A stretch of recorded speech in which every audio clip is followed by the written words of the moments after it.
Show में मैं मीनाक्षी आप सभी का बहुत बहुत स्वागत करती हूँ। सेहत से जुड़ी जानकारियों के लिए आप हमारे YouTube पेज को लाइक शेयर सब्सक्राइब जरूर कीजिए। So do hit the bell icon. Well, आज का शो शुरू करती हूँ जहां मैं बुलाती हूँ डॉक्टर किरण बिरारी को, जिनको 13 साल का एक्सपीरियंस है और ये एज अ कंसल्टेंट अभी श्री गणपति हॉस्पिटल में प्रैक्टिस कर रहे हैं, जो कि नासिक में लोकेटेड है।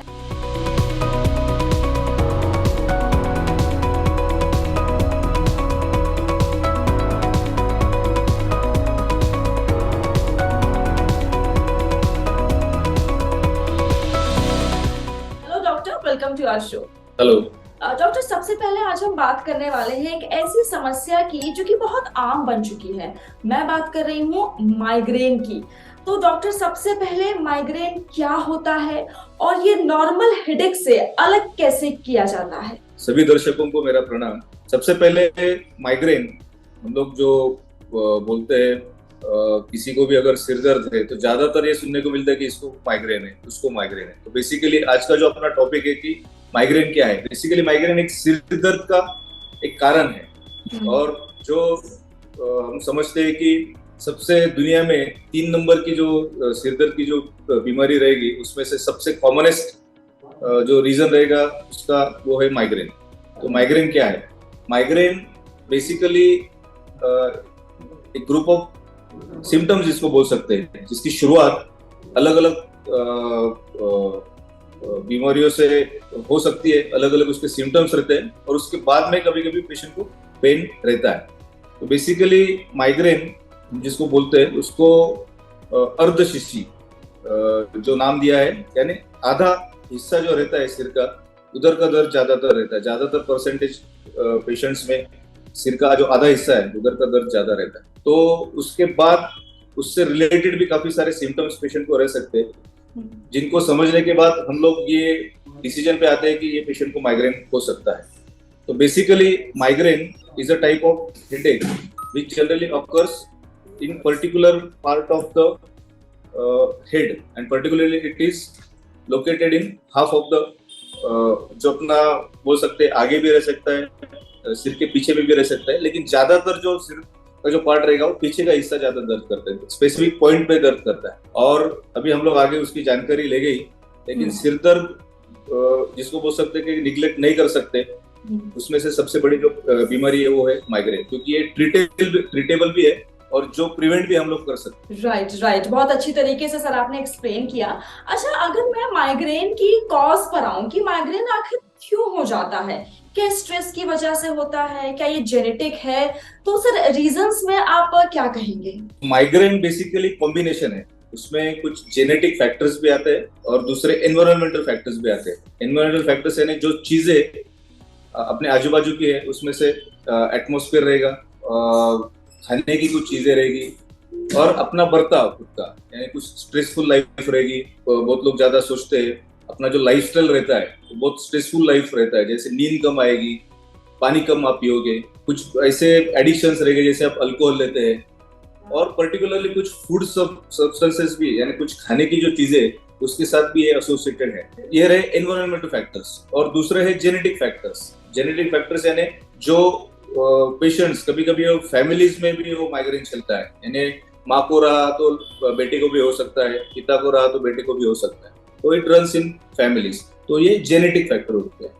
जेनेटिक फैक्टर तो बहुत बार प्रिवेंटेबल नहीं रहता है, क्योंकि वो तो होना ही है। एनवायरमेंटल फैक्टर जो रहेगी वो प्रिवेंट कर सकते हैं, जो जैसे मैंने आपको बताया कि स्ट्रेस है तो स्ट्रेस लेना नहीं है, जो चीजें अपने को खानी नहीं है वो अवॉइड करनी है वो खानी नहीं है। एनवायरमेंटल जैसे पूरा उसका कोरिलेशन नहीं है, लेकिन ऐसी देखा जाए कि ये पर्टिकुलर सीजन में पेशेंट को ज्यादातर हेडेक हो जाता है, जैसे क्लाउडी एटमॉस्फेयर है, बहुत ज्यादा धूप है, उसके कारण भी हेडेक हो सकता है। तो ये कुछ रीजंस है।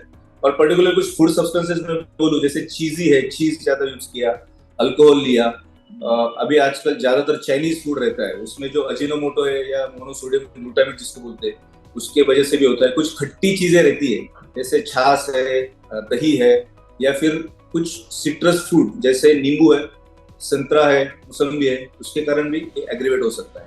तो ये कुछ रीजंस है फूड स्टफ्स के भी, एनवायरमेंटल फैक्टर और जेनेटिक फैक्टर्स, जिससे माइग्रेन हो सकता ओके ओके, एंड सिंस हम एनवायरमेंटल फैक्टर्स की बात कर रहे हैं, तो सर क्या एयर पोल्यूशन वो भी ट्रिगर करता है माइग्रेन को? है। 2009 का एक स्टडी हुआ था, उसमें रिव्यू किया गया था कि कुछ जैसे एयर क्वालिटी, एयर पोल्यूशन, उससे कुछ फर्क पड़ता है क्या। उसमें पॉजिटिव कोरिलेशन दिखता है, जैसे पोल्यूशन के कारण हो सकता है, बट पर्टिकुलरली ऐसा डायरेक्ट रिलेशन उसमें बताया नहीं गया। लेकिन हाँ, कि जैसे अभी क्लाउडी एटमॉस्फेयर है, आउटडोर पोल्यूशन ज्यादा है, उसमें से ये ट्रिगर हो सकता है, जिसको हम लोग ट्रिगर बोलते हैं माइग्रेन में, ट्रिगर फैक्टर्स। तो this could be one of the trigger, तो डेफिनेटली हाँ बोल सकते हैं उसको। ओके ओके, और मैंने एक और आर्टिकल पढ़ा था, उसमें ये था कि क्या माइग्रेन की वजह से एपिलेप्सी यानी कि फिट्स भी पड़ते हैं लोगों को? एग्जैक्टली उसका एक टाइप है माइग्रेन का, it's called as hemiplegic migraine. तो कभी कभी ज्यादा सिरदर्द जब पेशेंट को होता है, अटैक आता है माइग्रेन का, तो उस दौरान कभी कभी पेशेंट का कुछ हिस्सा, हाथ का या पैर का एक साइड का, कभी कभी उसका पावर जो है, पावर लॉस हो सकता है। तो वो माइमिक करता है कि इसको ये भाई लकवा मार गया है या उसको पैरालिसिस हुआ है, बट ये सेल्फ लिमिटिंग है, यानी वो बहुत बार अपने आप चला जाता है। जैसे पैरालिसिस को ब्रेन को कुछ डैमेज चाहिए, एक तो खून का बहाव कम रहेगा या कुछ अंदर कुछ खून जमा हो गया, उसके कारण जिसको बोलते हैं उसको पैरालिसिस। लेकिन ये पैरालिसिस जैसा है, इसको बोलते हैं पैरालिसिस माइमिक।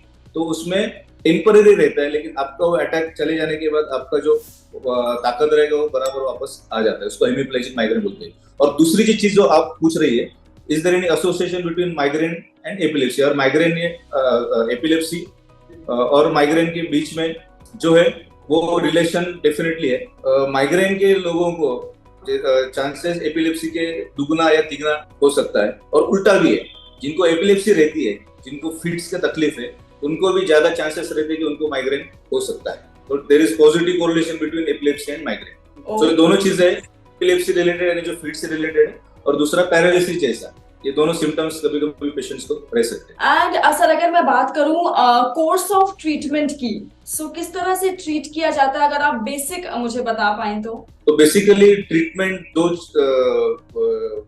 चीजों के लिए एडवाइजेबल है। एक जो है वो प्रिवेंटिव ट्रीटमेंट, प्रिवेंटिव यानी माइग्रेन ना हो इसके लिए, और दूसरा थेरेप्यूटिक ट्रीटमेंट, यानी अटैक, माइग्रेन के अटैक आने की बात की ट्रीटमेंट।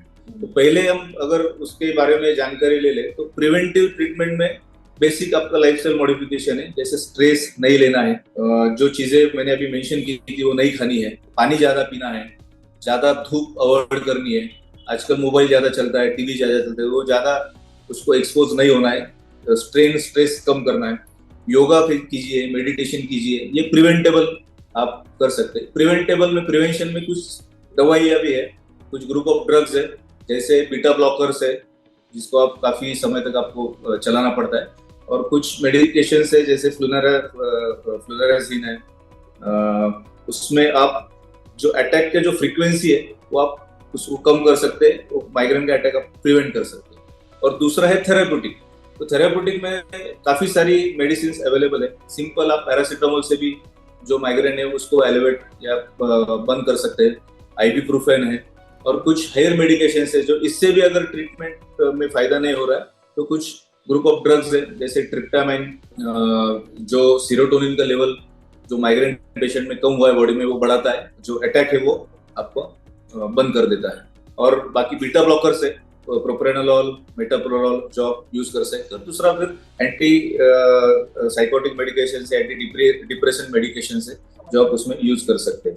ये टाइम लिमिट आप, because most of the drugs जो रहते हैं उनके साइड इफेक्ट्स रहते हैं, तो जो आप थेरेप्यूटिक ट्रीटमेंट है वो थोड़ा सा शॉर्ट समय के लिए आप देते हैं, लेकिन जो प्रिवेंटिव ड्रग्स है, जो आपको फ्यूचर कोर्सेज आपको प्रिवेंट करने हैं, वो थोड़े से लंबे समय तक आपको देनी पड़ती है। Right, thank you so very much doctor, बहुत अच्छा लगा आपसे बात करके, एंड आपने अपने बिजी शेड्यूल से हमारे लिए वक्त निकाला। जी मनी हेल्थ शो की पूरी टीम आपको थैंक यू कहना चाहती है। Thank you.